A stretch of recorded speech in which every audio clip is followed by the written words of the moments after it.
Good evening, thank you for joining us. They're one of the biggest producers of single-use plastics in the world and have rights to frack for shale oil across Yorkshire. But next month, Ineos will become one of the team sponsors at the Tour de Yorkshire cycle race. Now, 4 Doncaster councillors have said they'll protest against the oil giant during the race because of the damage they believe the firm is doing to the environment. Ineos is a new name in cycling, replacing Team Sky, who have won the Tour de France 6 times. Here's our business correspondent, Spencer Stokes. Team Sky, the standard bearers of professional cycling, with team members Bradley Wiggins, Chris Froome and Geraint Thomas winning the Tour de France on 6 occasions since 2012. But from May, the Team Sky name will disappear as oil giant Ineos starts bankrolling the cyclists instead. And that sparked controversy because Ineos have the right to frack for gas across huge swathes of North and South Yorkshire. This year's Tour de Yorkshire will start right here in Doncaster Market, and the Ineos branding will appear for the first time before riders race through parts of Yorkshire that could be fracked. Doncaster councillor Dave Shaw has fought a long battle against fracking. He's one of 4 Labour councillors who will protest against Ineos on the race day.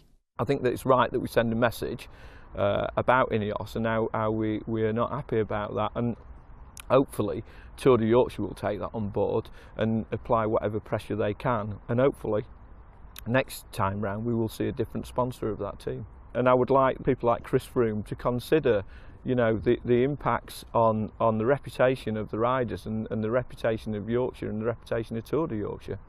In North Yorkshire, protests are also planned, and one of the region's largest landowners has said he could take part. Nick Howard owns the 8,000-acre Castle Howard estate. He won't allow fracking, but firms could drill horizontally to access shale gas beneath his land. What they're doing, of course, is they're trying to make themselves look softer and fluffier. The whole business of fracking does create seismic activity. I don't want to see our wonderful Hawksmoor Mausoleum collapsing completely because of it. Last year, Team Sky had a whale image on the back of the team kit as part of the Ocean Rescue Anti-Plastic campaign. Ineos, though, are one of the world's biggest producers of plastic. That doesn't sit comfortably with this Rydale caravan park owner who benefits from the Tour de Yorkshire. I think that they are greenwashing. A company is coming along and is trying to ingratiate itself with the public. The whole thing about cycling is obviously it's getting out into the great outdoors. It's a healthy activity to undertake out in the fresh air. And what Ineos do is obviously a polluting kind of industry. Ineos is owned by Britain's richest man, Sir Jim Ratcliffe. The billionaire has the resources to propel the cycle team to even greater success, whilst reinventing the image of his oil firm. Well, Spencer is with us now. Many there not happy with what Ineos represents. What have they said to us today? They've given us a very strong statement this afternoon, Amy. They say that the oil they extract from under the ground and then process into products are products that we use, hundreds of those products in everyday life, and they sent us a very long list of some of those products. I'll just read some of these out. They say if you drive a car, ride a bike, fly a plane, heat your home, use electricity, use medical products, drink mains water, wear clothes, and it goes on and on and on in this vein, it is likely that our products help make it possible. So they're saying that we're all using oil in different ways and we need that oil. They then go on to say we operate to the highest safety and environmental standards and utterly refute the claims of a fringe anti-progress minority. As a society, we live very privileged lives.